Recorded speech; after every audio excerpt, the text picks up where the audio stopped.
Assalamualaikum warahmatullahi wabarakatuh.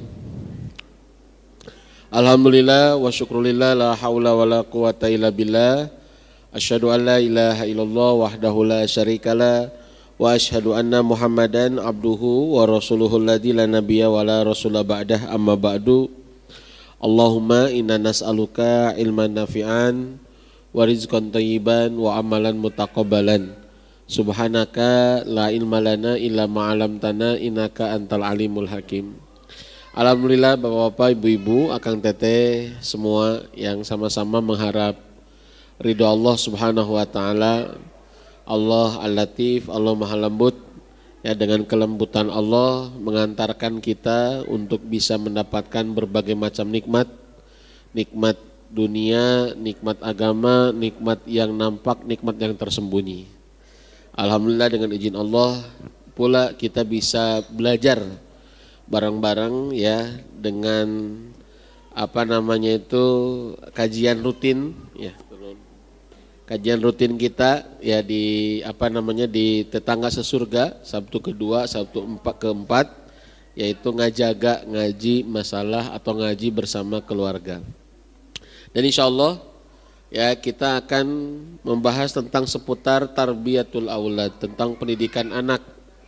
Dan insya Allah buku yang saya bahas adalah, mungkin ini juga bisa dibeli ya sama teman-teman, yaitu Prophetic Parenting, bagaimana cara Nabi mendidik anak. Jadi kita banyak mengambil inspirasi nabawiyah, ya, atau peristiwa-peristiwa Nabi dalam mendidik generasi. Judul kitab aslinya, ya, itu adalah Manhajut Tarbiyah An-Nabawiyah Litifal, yaitu bagaimana konsep Nabi dalam mendidik anak-anak, yaitu judul aslinya, ya, Manhajut Tarbiyah An-Nabawiyah Litifal. Nah, teman-teman sekalian, ya, ayah bunda, Akang Teteh, insya Allah kita akan membahas di antara judulnya itu adalah pengaruh kesolehan orang tua kepada pendidikan anak. Dan inilah sebetulnya hakikat mendidik anak. Jadi hakikat mendidik anak itu adalah bagaimana mensolehkan diri, ya, sebagai ayah, sebagai bunda, sebagai orang tua. Itu substansi yang paling utama, paling pertama dan yang paling utama. Ya, mendidik anak itulah tentang bagaimana kita justru mensolehkan diri kita.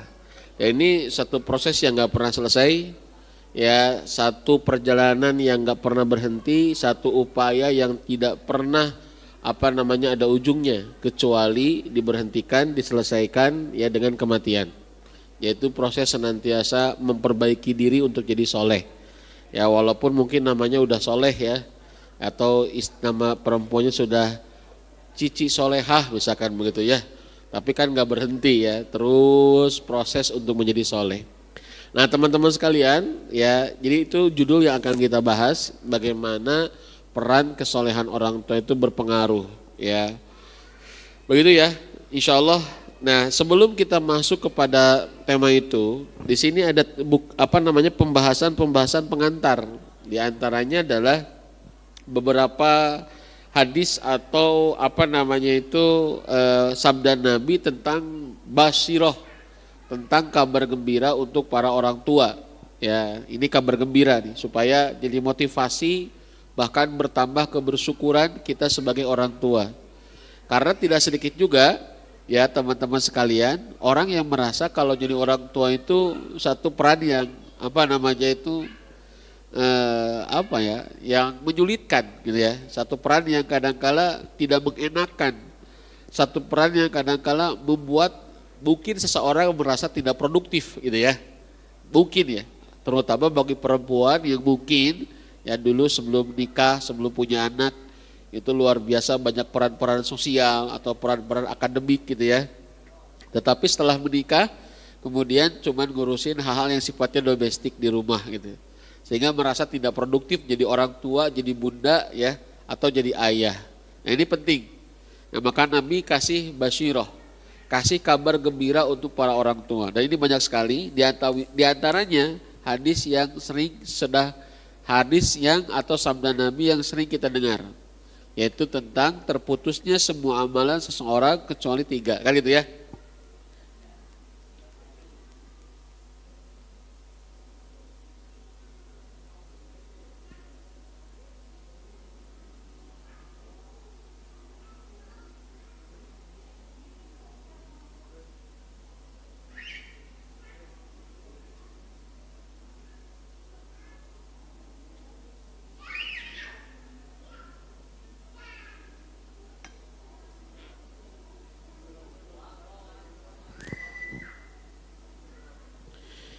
Nabi SAW bersabda, "Idza matal insanu in qata'a amaluhu." Ya, Rasulullah SAW bersabda, apabila seseorang itu meninggal dunia, amalnya itu akan terputus semua. Semua amalnya terputus, bisnisnya terputus. Ya, walaupun itu bisa diwariskan, ya. Jabatannya terputus, walaupun itu bisa diwariskan, ya.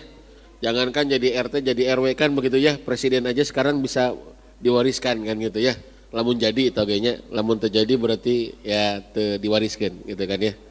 Nah sekarang itu ya semua kondisi dunia itu amal apapun bisa terputus. Ya jabatan, harta, ya walaupun tanda kutip bisa diwariskan ya, bisa dimiliki gitu ya. Tetapi ya hakikatnya semua amalan manusia itu terputus. Nah kecuali 3 kata Nabi. 1, sodakoh jariyah. Yang kedua, au ilmin yuntafa'u bihi, ilmu yang yuntafa'u bihi, dimanfaatkan dengannya itu. Jadi ilmu yang bermanfaat, kerasa banget dampaknya, impactnya itu kerasa banget. Kemudian waladin solihin yad'ulahu, yaitu anak yang soleh yang mendoakan orang tuanya.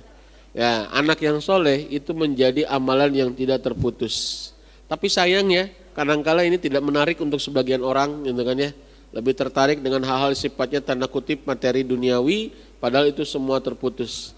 Ya kecuali 3 tadi ya, sedekah jariyah, kemudian ilmu yang bermanfaat, atau kemudian anak yang soleh. Kalau enggak 3 ini, maka semua amalannya enggak bisa ngalir.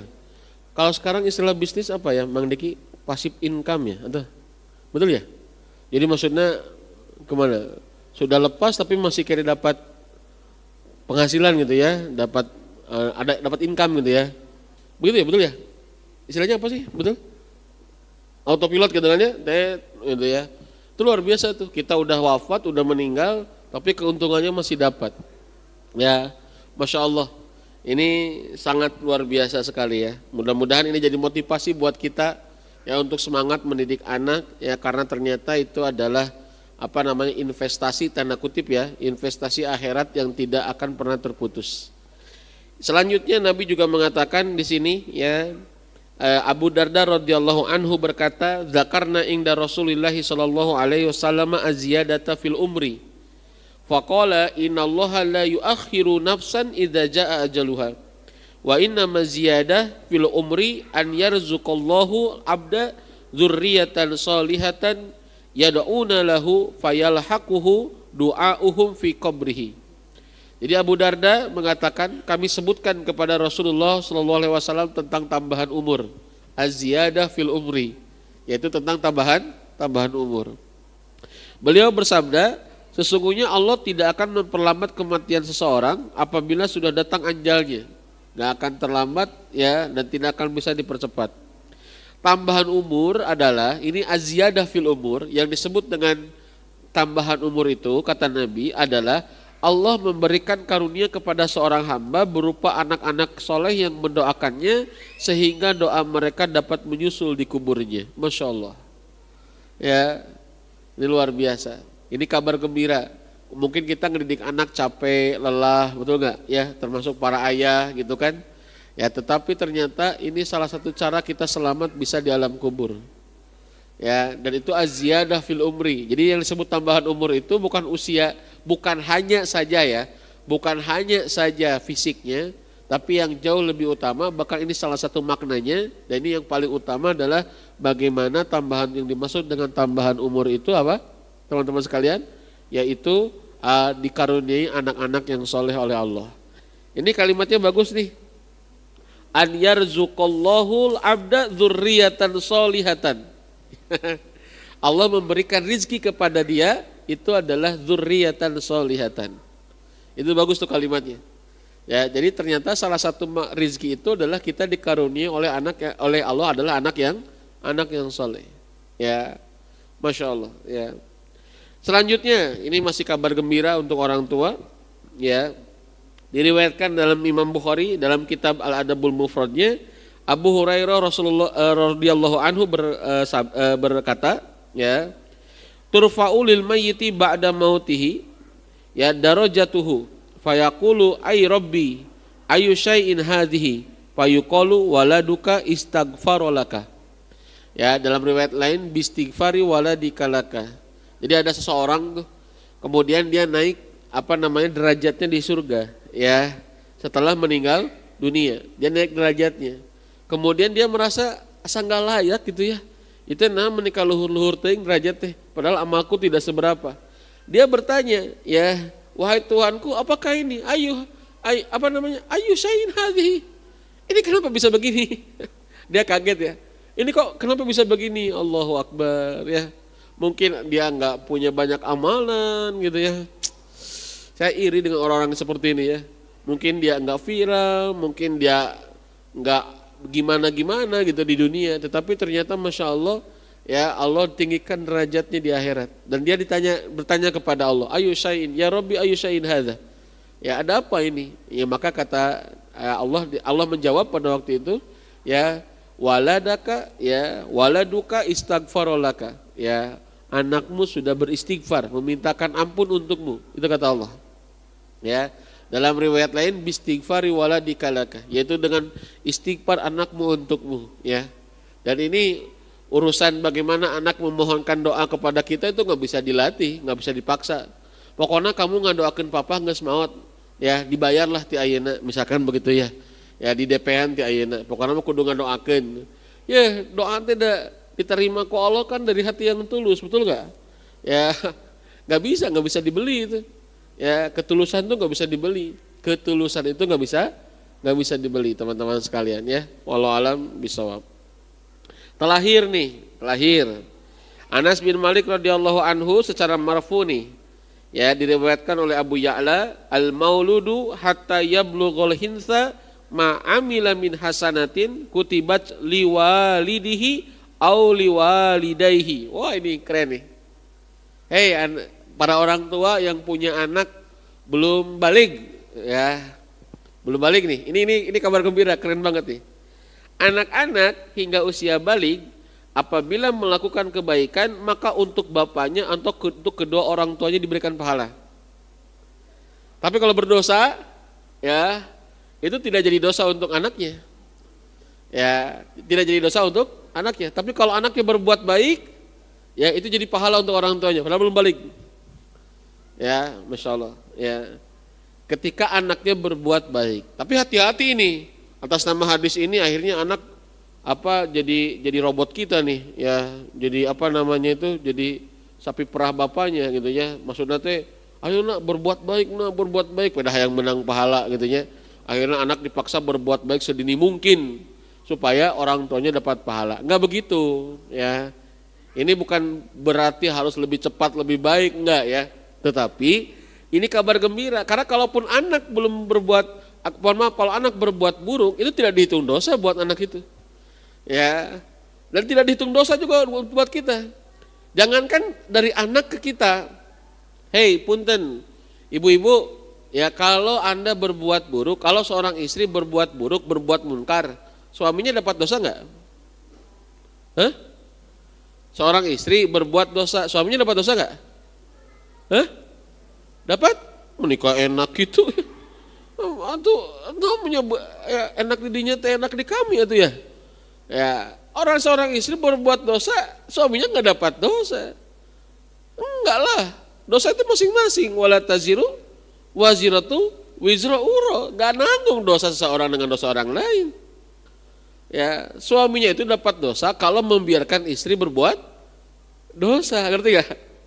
Kalau istri berbuat dosa dibiarkan sama suaminya, kalau istri berbuat dosa karena kelalaian suaminya, baru suaminya dapat dosa. Jadi bukan dosa gara-gara istrinya berbuat dosa, istrinya berbuat dosa, langsungnya transfer dosa gitu, enggak, ya. Jadi istri itu kalau berbuat dosa, ya walau alam ya, ini yang saya pahami, istri itu berbuat dosa, ya dirinya berbuat dosa. Suami dapat dosanya? Belum tentu. Suami itu dapat dosa kalau membiarkan istri berbuat dosa. Ya, atau abai tidak mendidik istri, itulah dosa suami. Paham ya? Paham? Karena ulah seenaknya ya, yuk kita berbuat dosa yuk, biar suami-suami kita dapat dosanya juga. Ya ente oke atuh. Ya enak pisan ya. Jadi maksudnya adalah yang disebut suami dapat dosa itu bukan gara-gara langsung dapat dosa istrinya dari istrinya, enggak. Tapi dosa karena melalaikannya, dosa karena membiarkannya. Kartos dosa karena tidak mendidiknya. Paham ya? Clear ya? Sama apalagi anak. Ini menurut saya luar biasa. Ya, apabila melakukan keburukan ini nih. Wa ma amila min sayyi'atin lam tuktab alaihi wala ala walidayhi. Masya Allah ini. Ya, dan apabila melakukan keburukan maka tidak ada dosa baginya maupun kedua orang tuanya. Allahu Akbar. Masya Allah ya. Jadi ini keutamaan kalau kita mendidik anak semenjak dini. Tapi ingat, bukan berarti harus lebih cepat lebih baik ya. Dengan dalil ini kita press anak kita ya, atau kita tekan anak kita supaya bisa sholat lebih cepat, bisa beradab lebih cepat, bisa berbuat baik lebih cepat. Enggak, semua ada tahapannya ya. Semua ada tahapannya. Anak 8 tahun sudah sholat, belum balik ya. Dia dapat pahala enggak? Kan belum balik. Belum. Panrufi al-qalamu an salasatin. Ya, kan diangkat pena itu enggak ditulis itu pahala. Itu 3 golongan kan? Ya, dari gila sampai dia sadar, betul? Ya, dari anak-anak sampai dia ihtilam. Ihtilam itu apa? Ihtilam apa? Ihtilam apa? Mimpi basah, balik. Ya, sampai mimpi basah, sampai dia balik, baru ditulis tuh pahala dan dosa. Masya Allah ya teman-teman sekalian. Aduh, ini bagi saya mah jadi seorang ayah motivasi banget nih ya. Anak sholat kita dapat pahalanya. Makanya saya itu kalau nyaranin, ya cing atuh Al-Fatihah jeung sholat mah dibikin kabatur lah. Ya, wahai para ayah, wahai para bunda ya. Coba kalau anak itu bisa sholat, anak itu bisa baca Quran atau minimal hafal Al-Fatihah, jangan dikasih ke orang ya. Kalau saya mah rugi gitu. Jadi bunda jangan atuh ayah, wah cek bapak nanti alus budak teh cenah geus bisa maca Quran. Ti bapak sanes duka teuing cenah bisa sorangan cenah. Lain bisa sorangan diajarkeun aku batur. Batur nu meunang pahala urang teu kagehan, kan lebar. Betul enggak? Sayang.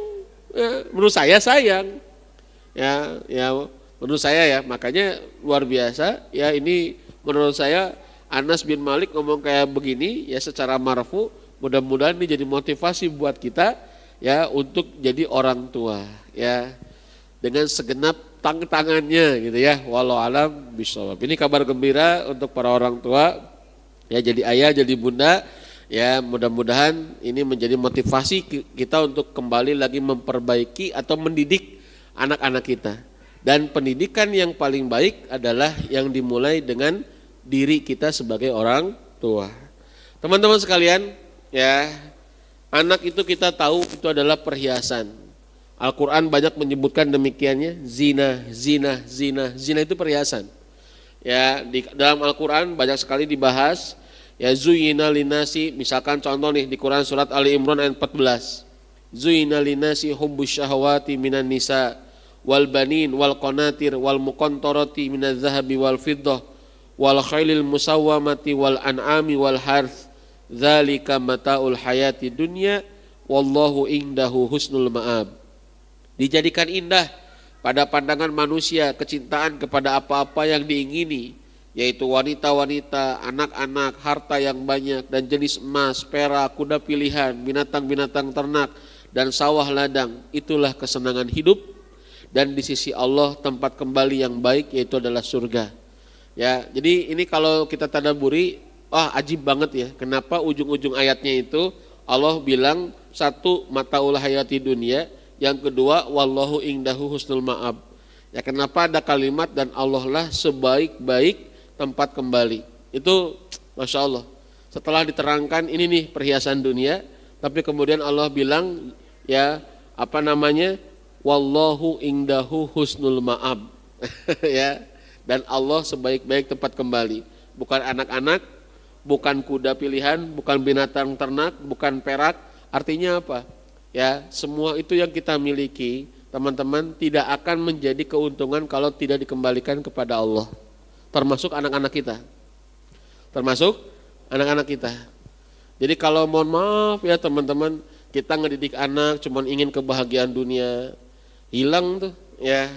Bahkan mohon maaf, sering sekali kita itu diuji gara-gara salah niat. Sepakat gak? Ya, kita tuh sering sekali diuji gara-gara jangan-jangan kita teh dipersulit mendidik anak teh karena niat kita udah salah.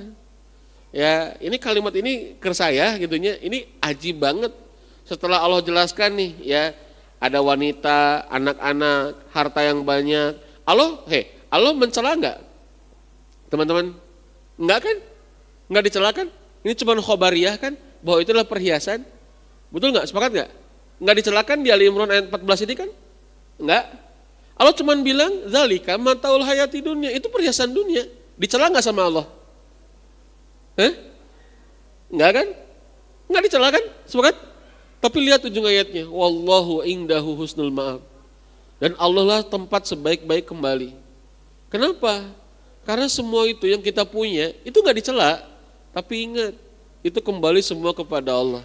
Seolah-olah kalau itu kita miliki, kita punya ladang, kita punya sawah, kita punya binatang ternak, ya, itu segala ayah, ya, timiti hayam kate nepi ka domba gitu kan ya, itu kan, dan lain sebagainya. Kita punya tuh binatang ternak. Kemudian juga kita punya emas, kita punya perak, punya kuda pilihan, punya anak, punya perempuan. Ya, itu tidak dicela. Tetapi Allah mengingatkan tempat kembali itu adalah Allah sebaik-baiknya. Bukan itu semua. Ya, supaya kita kalaupun miliki itu, kita tidak merasa cukup. Jadikan itu semua jalan untuk balik lagi ke Allah. Ya. Kemudian, makanya kenapa di Al-Kahfi ayat 46 kita lihat al-malu wal banun, ini ya. Al-malu wal banun, zinatul hayati dunia. Anak harta dan anak-anak adalah perhiasan kehidupan dunia. Ya.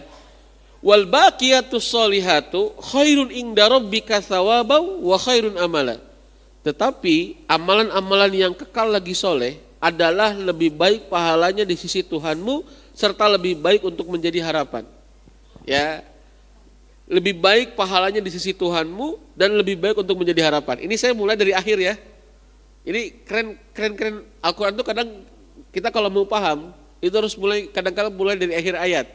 Ya, supaya kita paham kenapa awal ayatnya kayak begini gitu ya. Ya, akhir ayat itu mengatakan khairun inda rabbika. Teman-teman, itu pahala yang paling bagus dari Tuhanmu. Ya, punten. Apa yang kita rasakan kalau kita dapat sesuatu ya dari orang-orang yang kita hormati, dari orang-orang yang kita kagumi, apa tuh? Ya, ngerasa apa ya? Bahagia banget kan, betul nggak? Ya, bukan tentang nilainya kan? Ya, itu cuman pulpen, tapi yang ngasihnya adalah misalkan, ya, yang ngasihnya itu adalah misalkan Ronaldo, misalkan begitu ya. Ya, misalkan namanya, eta teh pulpen 1.500, harganya jadi 1,5 juta. Ya, harganya bisa jadi 15 juta teh, lamun dilelang. Padahal harga pulpennya 1.500 teh. Sepakat gak? Ya, ada yang kayak begitu? Saya punya teman ya di Bandung ini, dia suka jualan jualan baju-baju bekas dan jualan sepatu-sepatu bekas. Dulu sebelum pandemi, dia 1 bulan itu bisa 4 kali bolak-balik Thailand. Ya, bolak-balik Thailand. Ya, itu belanjanya berapa? 10 karung, 15 karung gitu ya, 1 kali belanja. Ya, dan dia bilang begini, "Bah, eta teh cenanya itu bisa kagentian ku harga hiji kaos di antara 10 karung eta." Paham gak maksudnya? Jadi aya hiji kaos nu hargana ya sering ditemukan nu hiji kaos nu hargana teh bisa ngakaper operasional tina 10-15 karung bolak-balik Thailand Indonesia. Kebayang enggak? Itu saya kaget. Dan itu kita jadi ngobrol tuh. Ya, sampai ada kaos yang sudah ditawar 15 juta. Dia enggak keluarin. Padahal tina karung coba bayangin. Ya, padahal tina karung. Harga sakaos 15 juta. Seorang emang aya kulkasan ini jero kaosnya atau kumaha gitu. So, atau lapis siga Doraemon gitu misalkan. Ya, anu bisa segala keluar teh geuningan. Kan penasaran orang tanya. Tapi ternyata itulah harga. Saya kebayang begini, dari manusia aja harga itu bisa naik. Karena dia bilang kaos ini ya didapatin ternyata bekas siapa gitu ya. Dan dia enggak keluarin walaupun ada yang nawarin 15 juta.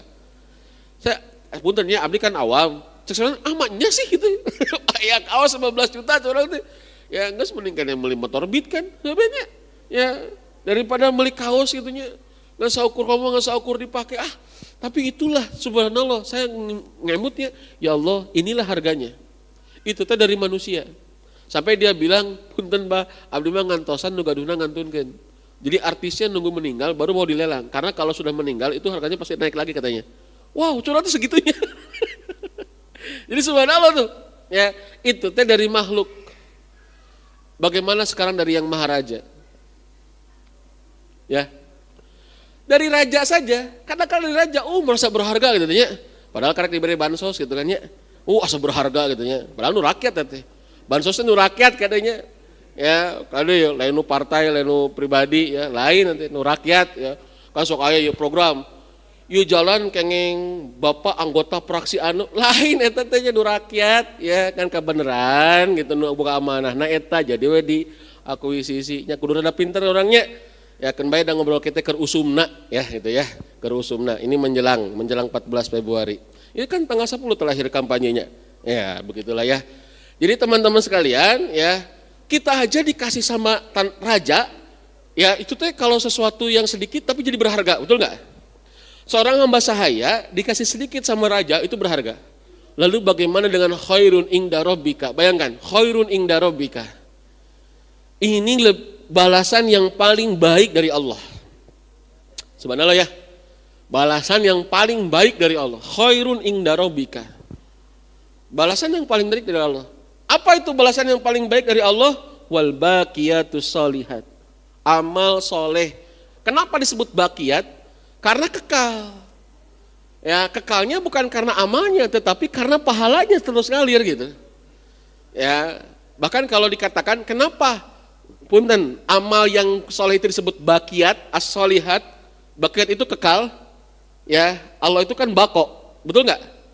Ya, apa namanya? Wujud kidam, gitu ya, masih apa ada?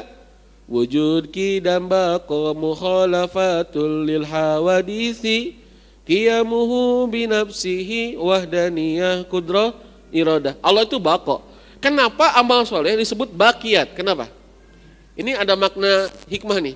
Karena amal soleh itu disandarkan kepada zat yang maha kekal. Artinya jadi kekekalan amal soleh bukan berdiri sendiri, bukan. Kenapa disebut amal soleh itu kekal? Karena disandarkan kepada Allah, zat yang maha kekal. Itulah khairun inda rabbika. Ya, wa khairun amala terakhir nih, dan sebaik-baik harapan. Kenapa? Kenapa amal soleh itu sebaik-baik harapan? Karena tidak ada orang yang berjuang, tidak ada orang yang mengeluarkan effort, tidak ada orang yang mengeluarkan usaha, mujahadah, kecuali semua berawal dari harapan, betul? Sepakat gak? Ya kalau tidak ada harapan, tidak ada orang yang mau ngelamar kerja.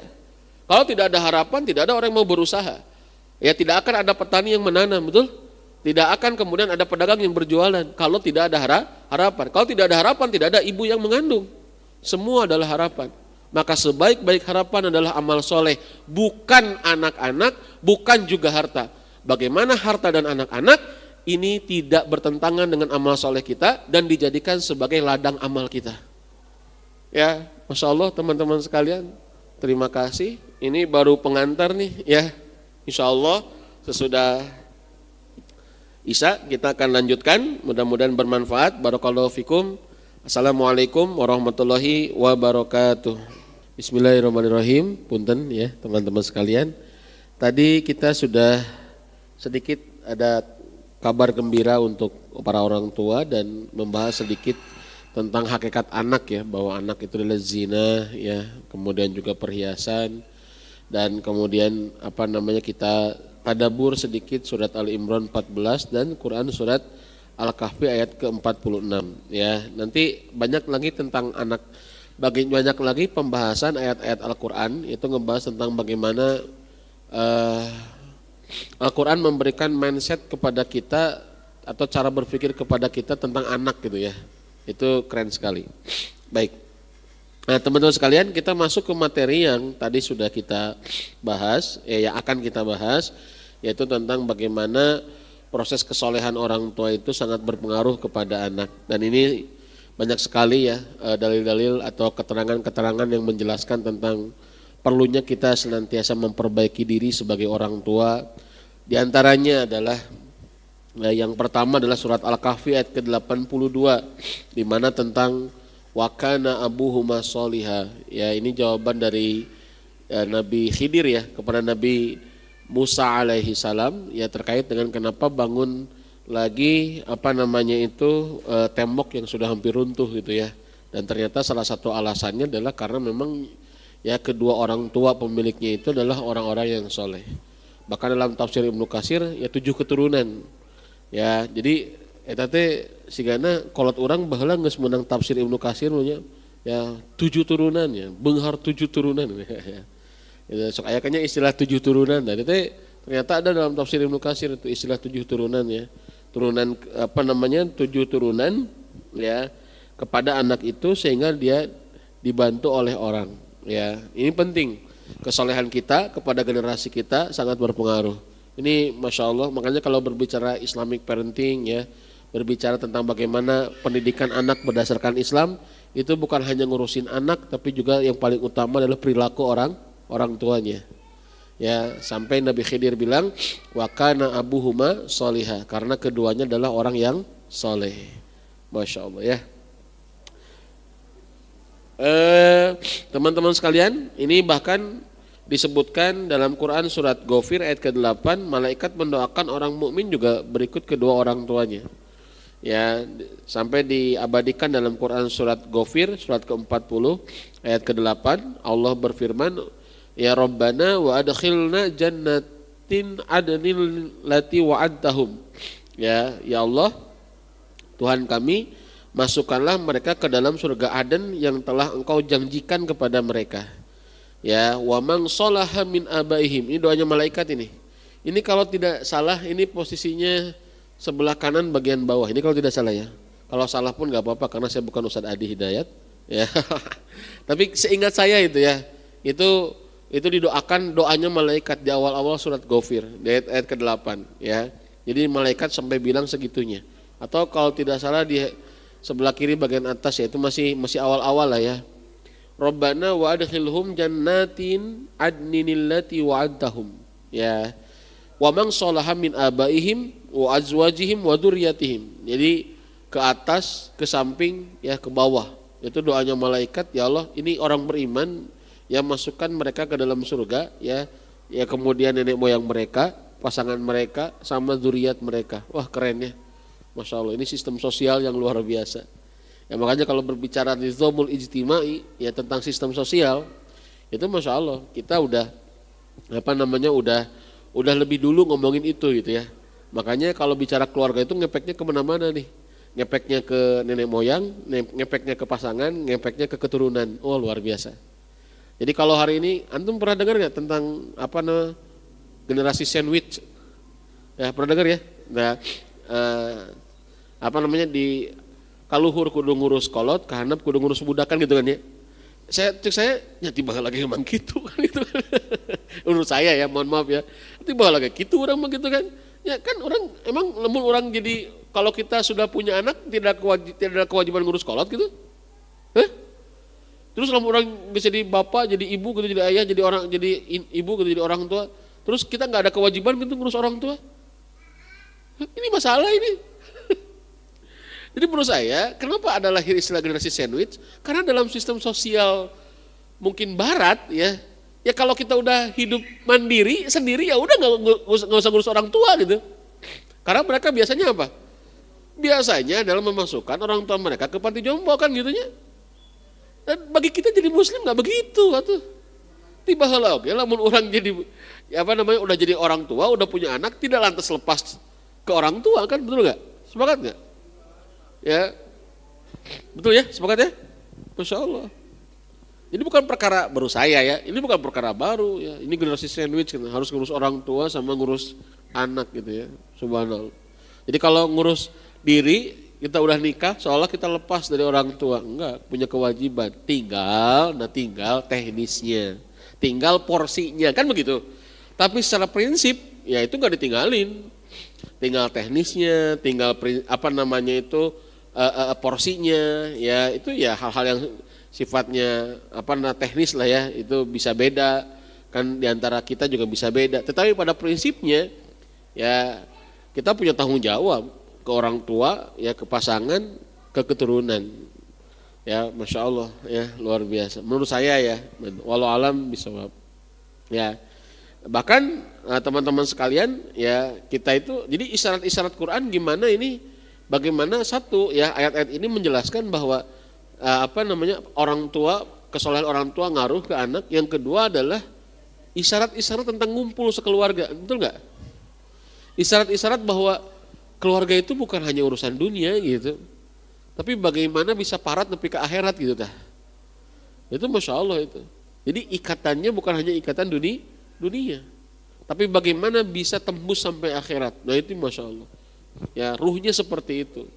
Kalau rumah tangga sudah tidak punya ruh seperti itu, maka teman-teman sekalian itu banyak diuji, banyak digoda dengan hal-hal yang sifatnya tabzir, mubazir. Ya lebih banyak obsesinya, ya kemudian akhirnya buahnya frustasi, nggak tenang hati, ya itulah buah-buah yang tidak keluarga yang tidak punya orientasi akhirat. Makanya Al-Quran itu membicarakan bukan keluarga di satu sisi dan akhirat di sisi yang lain gitu, ngerti nggak? Tapi Al-Quran itu menyatukan ya tema-tema keluarga itu dengan urusan akhirat, betul nggak? Ya ini kan doanya malaikat, coba bayangkan. Nah, jadi malaikat nggak ngedoain sendiri gitu. Maksudnya nggak ngedoain untuk orang mukminnya sendiri dia, tapi untuk ya nenek moyangnya, ya kemudian pasangannya dan keturunannya. Wallahu a'lam bishawab. Termasuk di ayat ya surat At-Tur, teman-teman sekalian, ayat ke-21. Walladzina amanu wattaba'athum dzurriyyatuhum biiman alhaqna bihim dzurriyyatahum wa ma alatnahum min amalihim min syai' kullu mri'in bima kasaba rahin. Ya, artinya kurang lebih dan orang-orang yang beriman. Ya, dan anak cucu mereka, dzurriyyat itu ke bawah. Kalau abawat itu ke atas, ya. Kalau azwajat itu ke samping, ya. Dzurriyyat itu anak cucu anak cucu nanti cicit. Namun di orang Sunda naon sih? Ya anak, incu, buyut ya. Jangga wareng, wah, geus lah. Gitu ya. Tak apal saya. Jadi ini dan orang-orang yang beriman dan yang anak cucu mereka mengikuti mereka dalam keadaan iman, alhaqna bihim dzurriyyatahum. Apa kata Allah? Kami hubungkan anak cucu mereka dengan mereka. Wa ma alatnahum min amalihim min syai' kata Allah. Dan kami tidak mengurangi sedikit pun dari pahala amal mereka. Kullu mri'in bima kasaba rahin. Tiap-tiap manusia terikat dengan apa yang dikerjakannya. Tapi lihat, bi iman. Dipersatukannya dengan keimanan.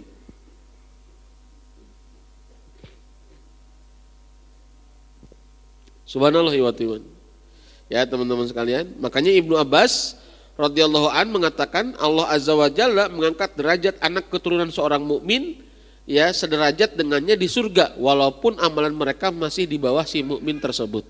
Ini ketika Abdullah bin Abbas membacakan ayat ini, ya. Kata Abdullah bin Abbas, ya, Allah mengangkat derajat anak keturunan orang mukmin sederajat dengannya di surga walaupun amalan mereka masih di bawah seorang mukmin tersebut. Masya Allah, ya. Itu keterangan selanjutnya bagaimana pengaruh kesolehan orang tua kepada anak. Ya, jadi bukan hanya di dunia termasuk di akhirat. Belum lagi waktu iman kebiasaan para salafus saleh. Ya, di antaranya wahai anak-anakku sesungguhnya aku mengerjakan banyak sholat ya itu adalah untukmu. Jadi ini di antara contoh bagaimana orang mukmin itu emangnya para ulama salafus saleh itu ya memperbanyak sholat itu ya untuk kebaikan anak-anaknya, untuk kesolehan anak-anaknya. Namun orang mah tawasul itunya. Jadi tawasulan teh aya teh. Aya, iya contohna. Tawasulan itu adalah bagaimana kita beramal soleh untuk mendapatkan sesuatu. Ya. Jadi bagaimana kita berusaha dengan jadi ikhtiar langit kalau saya bahasa saya mah.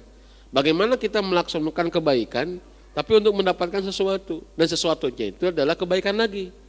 Kita pengin anak soleh, carana kumaha di antarana ya di antaranya adalah memperbanyak sholat. Pertanyaan saya, ayah bunda, akang teteh yang sudah punya anak, seberapa sering kita sholat dengan menghadirkan kebutuhan untuk anak? Seberapa sering? Nah itu tuh. Ya, saya suka nanya ke ibu-ibu kayak begini, ke bapak-bapak kayak begini. Lamun orang ningali burat pika sebelen, pika ambekeun ya, atanapi anak ada masalah, Lebih kepikir nasihatin anak atau lebih kepikir ngamparkan sajadah? So, rata-rata ya mah orang tua batur ya di negeri Wakanda gitu ya, tapi kadang Wakanda no more, Indonesia ya forever.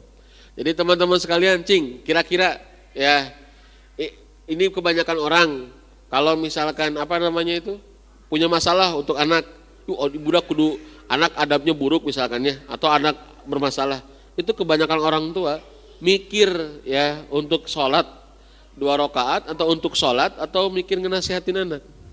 Kebanyakannya mikir ngenasihatin dulu. Iku mah ya, budak sangkan bisa ngerti ya dinasihatan ya, kudu diomongan ya, wah gitu kan. Ya, padahal salah satu solusinya adalah sholat. Ya, kalaupun enggak sholat sunat, kita yang sudah sholat 5 wajib 5 waktu, seberapa sering kita menghadirkan ya kebutuhan untuk anak kita ketika kita sholat 5 waktu? Ayo, begitu teman-teman. Ini penting. Inilah yang saya sebut dengan ikhtiar langit. Ikhtiar mensolehkan anak dengan ikhtiar langit. Ya, bukankah Allah bilang bahwa sholat adalah salah satu menjadi kunci kita untuk minta tolong kepada Allah? Masya Allah ya, ini penting teman-teman sekalian. Ya, itulah kebiasaan para ulama salafus soleh.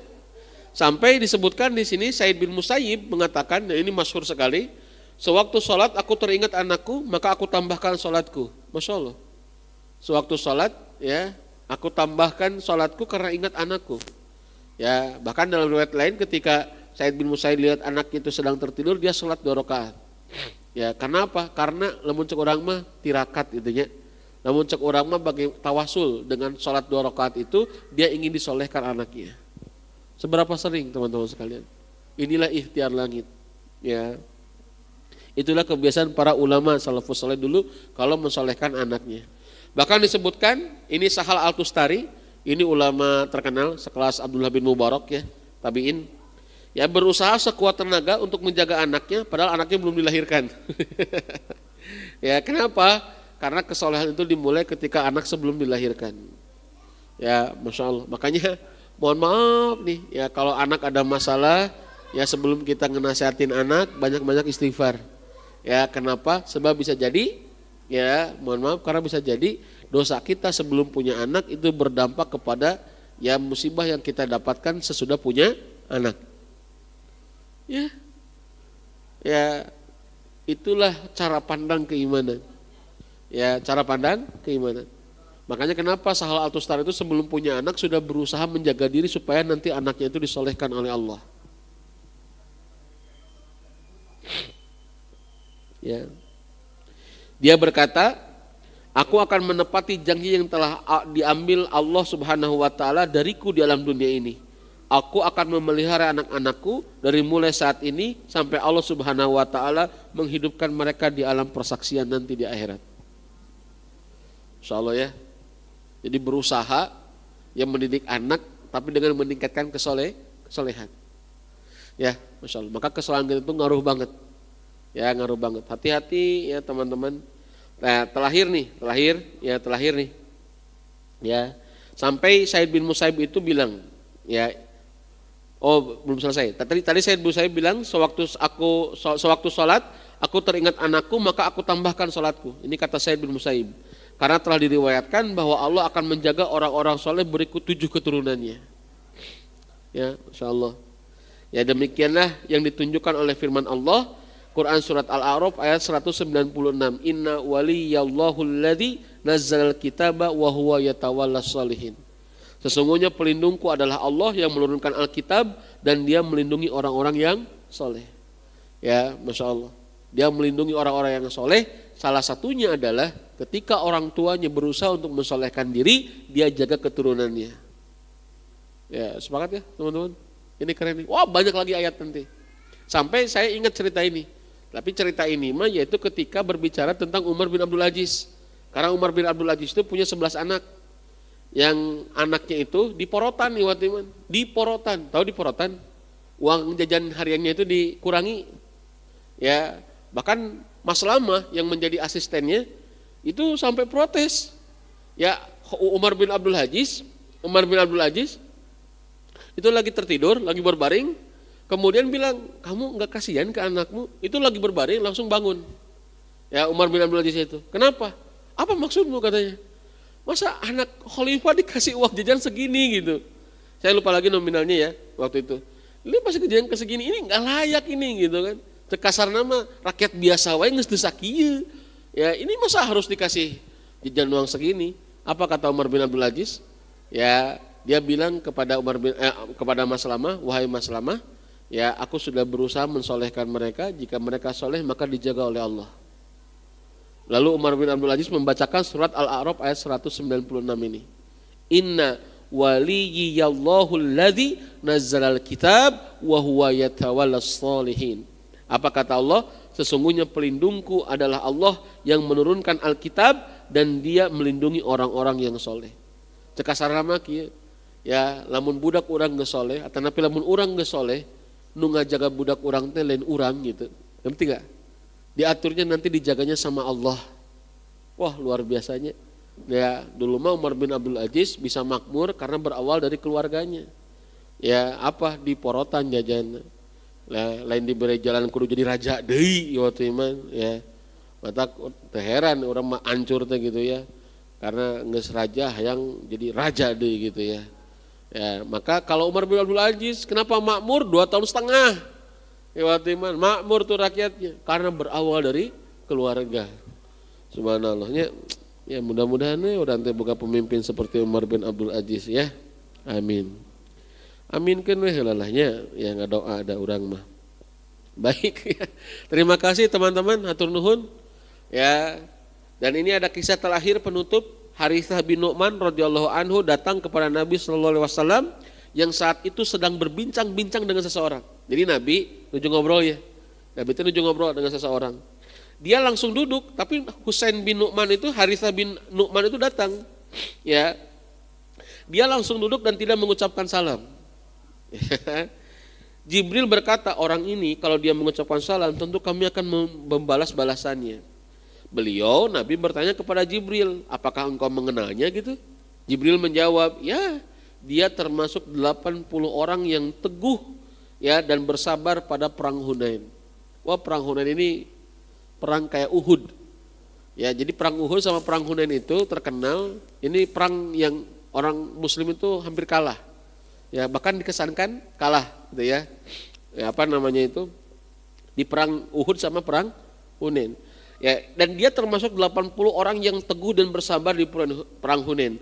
Kata malaikat Jibril, rezeki mereka dan rezeki anak-anak mereka atas surga atau sudah berada di surga. Masya Allah. Ya, gara-gara perang Hunain tuh. Ya, Allahu Akbar. Ayo teman-teman sekalian, banyak lagi dalilnya. Maka ya sebagai penutup nih ya, barusan kan kisah terakhir ini sebagai penutup, teman-teman. Yuk kita berusaha. Saya juga ya kalau ningali hari Abah tuh soleh tuh acan, nyata acan dah saya mah Abah Hasan bukan Abah Soleh kan ya, gitu. Acan soleh ya, aktanya belum diganti gitu ya. Tapi kalau lihat ini bukan menjadikan kita insecure atau apalagi niat gak punya anak gitu ya. Nah tuh boga, nah tuh nikah kamu, acan soleh, ya. Ya justru kita teh menikah teh karena ingin soleh ya. Kenapa belum punya anak? Sieun teu soleh, enggak.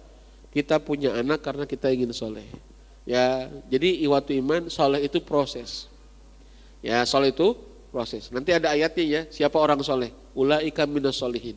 Itu ada di Quran surat Ali Imran ayat 114 tuh. Ya, nanti kita bahas lebih dalam ya. Siapa yang disebut orang soleh, orang tua soleh, anak soleh, nanti siapa tuh? Itu Allah kasih tanda tuh. Ya, tapi setidak-tidaknya ya yang paling utama adalah yuk teman-teman ya perkuat iman kita, karena iman inilah yang akan membuat kita ya bisa menjadi lebih baik. Ya, kita boleh gagal waktu iman. Ya, kita boleh kalah tapi tidak boleh menyerah. Kita boleh gagal tapi jangan berhenti. Ya, kadang-kala kita melihat kekonyolan kita kan, ya Allah, but salahnya, but ngelakuin dosanya gitu ya. Ya udah, balik lagi aja, la taqnatu min rahmatillah. Gak usah berputus asa dari rahmat Allah, maju lagi aja. Ya teman-teman sekalian, maka yuk ini sebuah proses ya, dan kita bisa lebih adil, ya tidak menuntut anak hanya soleh tiba-tiba, tapi itu berawal dari kita untuk mensolehkan diri. Ya, wallahu alam bisa. Baik, sebelum ditutup ada pertanyaan? Bila pertarusan? Ya, oke. Ada? Boleh 1, 2 kita belakang dulu tadi, Iya. Teteh.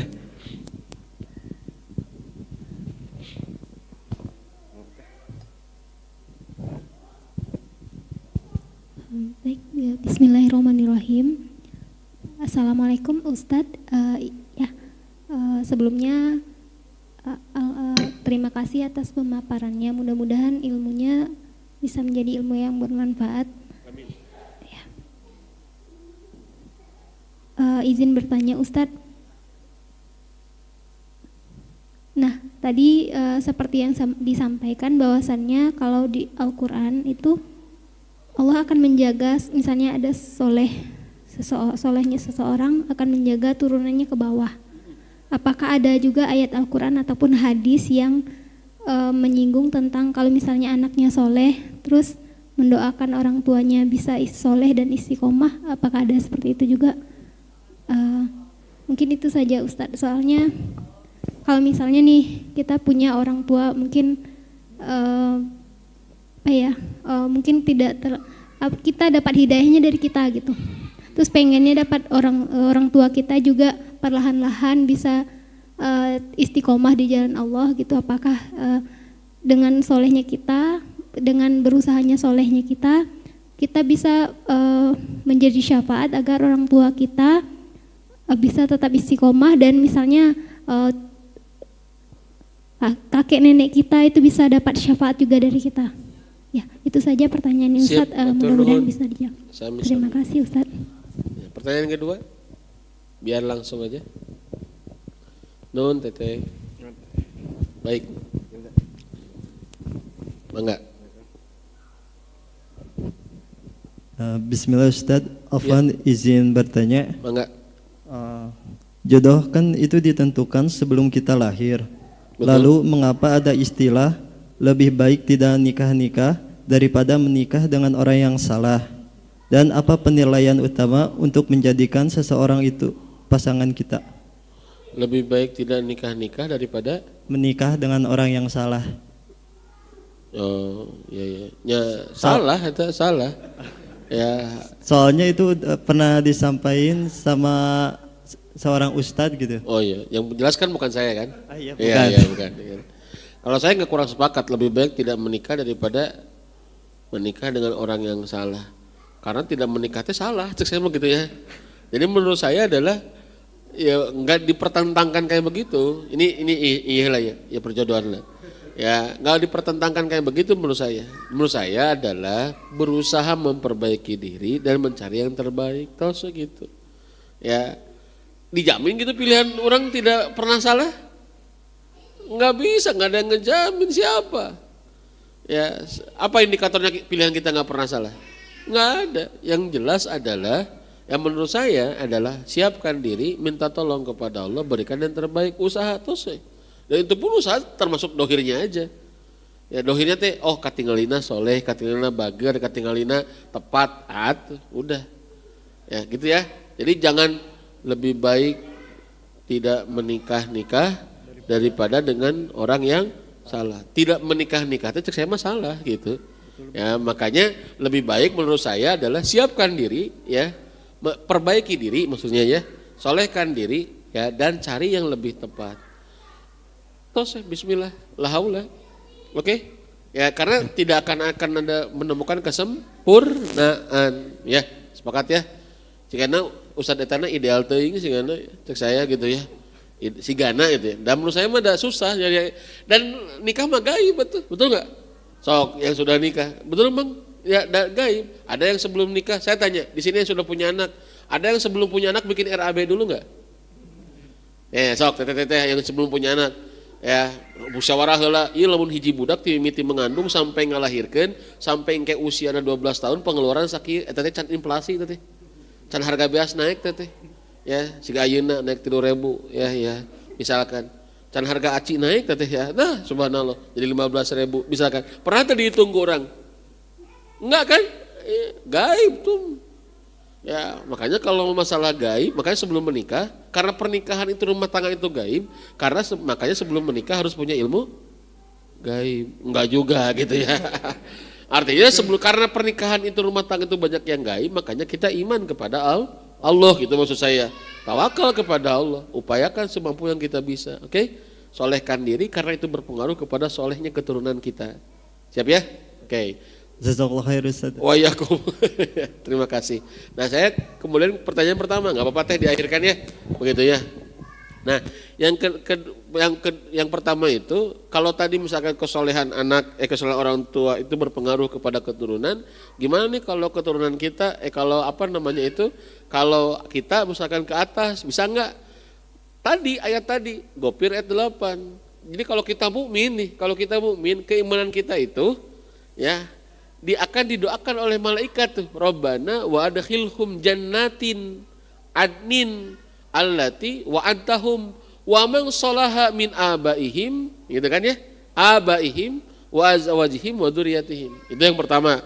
Jadi ada tuh, ya keimanan kita itu bisa jadi asbab hidayah buat orang tua.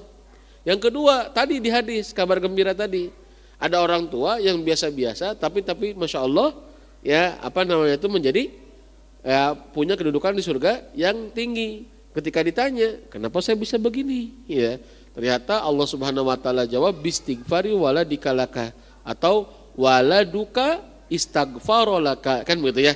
Anakmu banyak beristighfar untukmu, memintakan ampunan untukmu. Selama orang tua itu tidak berbuat kekufuran. Selama orang tua itu masih iman. Ngerti enggak? Ya, karena iman inilah kunci pembuka keberuntungan ya untuk seseorang mendapatkan hidayah atau amal soleh dari Allah mendapatkan keberuntungan amal soleh dari yang lainnya. Ya kalau enggak begitu enggak bisa. Ya tapi apakah bisa jadi asbab hidayah? Banyak, bisa banget. Ya karena doa itu doa itu tidak menutup kemungkinan.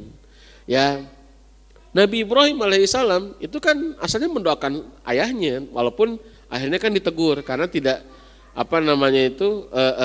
tidak boleh mendoakan seseorang itu syirik itu diampuni. Tapi kalau mendoakan orang tua, naudzubillah, mendoakan orang tua yang berbuat syirik akbar, ya supaya dapat hidayah boleh. Tapi yang tidak boleh itu mendoakan supaya diampuni, gitu kan? Sebagaimana Nabi SAW itu pernah mendoakan Abu Thalib, ya supaya mendapatkan surga, ya tapi ternyata Allah turunkan surat Al-Qasas, innaka la tahdi man ahbabta walakinallaha yahdi may yasha. Sesungguhnya engkau Muhammad tidak bisa memberikan hidayah kepada yang kamu cintai, tetapi Allah lah memberikan hidayah kepada yang Allah kehendaki. Karena kenapa yang dikehendaki oleh Allah itu yaitu yang beriman masuk surga, itu kehendak Allah. Ya, dan manusia diberikan pilihan. Karena ya, bukan berarti berarti kalau begitu Abu Thalib itu kehendak Allah ya untuk kafir. Maksudnya Allah itu menghendaki orang beriman masuk surga dan manusia diberikan pilihan, ngerti enggak? Manusia memilih. Ya, maka pilihan yang salah ya itu adalah kehendak manusia yang diizinkan oleh Allah. Karena Allah sudah pakai faman sa'afal yu'min faman sa'afal yakfur tuh. Udah dikasih dua jalan. Kadek cara memahaminya gitunya. Ya, udah dikasih dua jalan dan dua jalan ini adalah ya kehendak siapa? Kehendak Allah. Tapi yang memilih siapa? Manusia gitu. Ya, makanya Nabi Muhammad SAW sendiri diingatkan oleh Allah ketika mendoakan ampunan untuk Abu Thalib. Begitu. Ya, jadi selama orang tua. Jadi tapi mendoakan hidayah, luar biasa. Kan sampai Nabi berdoa, ya Allah kuatkan Islam di antara dua Umar kan? Antara Umar bin Khattab dengan Amr bin Hisham, yaitu Abu Jahal. Ternyata Allah hidayahkan kepada Umar bin Khattab. Jadi boleh mendoakan hidayah, sangat mungkin. Ya, dan ini penting banget. Saya sepakat dengan itu. Jangan lupakan doa kita untuk orang tua, baik yang masih hidup ataupun yang sudah wafat. Dan doa Rabbik firli wali walidayya warhamhuma, itu kalimat warhamhuma itu minta hidayah buat orang tua, betul enggak? Karena enggak mungkin seseorang dikasihani oleh Allah tapi jauh dari hidayah, betul enggak? Ya, kalimat warhamhuma itu sebetulnya include di sana itu adalah bagaimana supaya orang tua kita dapat hidayah juga. Karena enggak mungkin orang yang disayangi oleh Allah enggak dapat hidayah, betul ya? Warhamhuma kama rabbayani shaghira. Begitu, wallahu alam bisawab. Saya kira cukup ya teman-teman. Masya Allah, terima kasih sudah bertanya, terima kasih sudah hadir. Mudah-mudahan ini jadi asbab kebaikan untuk kita ya dan anak-anak kita ya, karena Allah Maha tahu kan ya seberapa besar upaya kita, usaha kita untuk mensolehkan anak-anak kita. Dan mudah-mudahan langkah kita ya mengorbankan waktu, tenaga untuk belajar bareng. Ini mudah-mudahan jadi tawasul ya. Mudah-mudahan jadi asbab. Teman-teman hadir ke masjid, masjid gudangnya rahmat Allah, pulang lagi ke rumah bawa rahmat Allah tuh. Betul enggak? Ya bawa rahmat Allah. Maka rumah tangga yang diberikan cahaya oleh Allah lain gara-gara ya listriknya 3.000 watt lain. Tapi gara-gara rumah tangga yang dicahayai oleh Allah itu adalah gara-gara rumah tangganya sering memakmurkan masjid. Ya, karena masjid adalah gudangnya rahmat Allah. Barakallahu fikum, terima kasih, mohon maaf ya. Subhanaka rabbil izzati amma yasifun wa salamun alal mursalin walhamdulillahi rabbil alamin. Saya kembalikan kepada Mang Diki, hatur nuhun teman-teman.